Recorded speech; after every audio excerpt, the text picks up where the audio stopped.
This farmhouse was built in 1894 by a pioneer from Arran, Scotland by the name of John Stewart. He married Annie Davidson, and 3 generations of Stewarts were raised here. It's Queen Anne and Victorian architecture with a wraparound veranda and decorative finials and shingles. This pole barn where I'm set up is a log post and beam structure built in 1900. Here on the Nickameckle River in South Surrey, BC, they raised fruits and vegetables and hay crops which were shipped by boat to New Westminster. The gardens still have varieties that were typical of the times, many of them now quite rare. Pie pumpkins, carrots, scarlet runner beans, roses, snapdragons, calendulas, sunflowers, hollyhocks.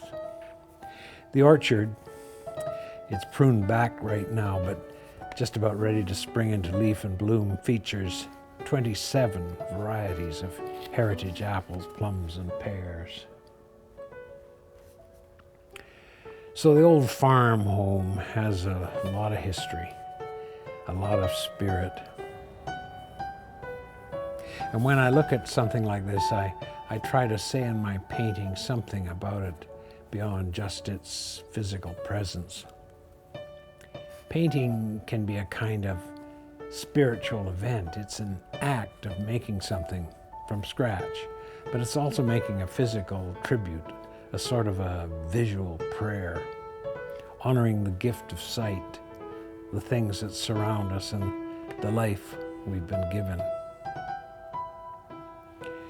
Robert Louis Stevenson said, "The world is so full of a number of things that I'm sure we should all be as happy as kings." And making art establishes and makes tangible a time, a place, a thought, an idea.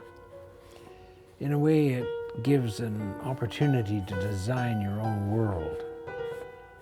It may be the next best thing to having kids.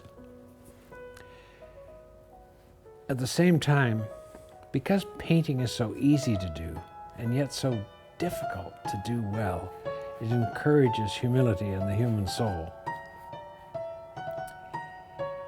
It's an apprenticeship, a studenthood that can be stretched into a lifelong education. It thrives on democratic ideals and freedom of expression, individualism, pioneering spirit. It permits a quiet corner of private struggle and joy, and you don't need to follow someone else's path.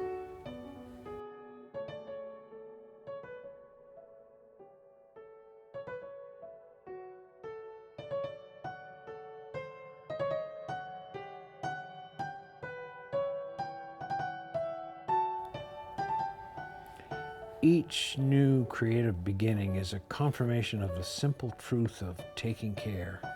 And while it may all appear to be a kind of self-indulgent and isolating, every thought, every stroke, every caress of the brush adds a small refreshment of meaning and purpose to our universe. Khalil Gibran said, "Work is love made visible."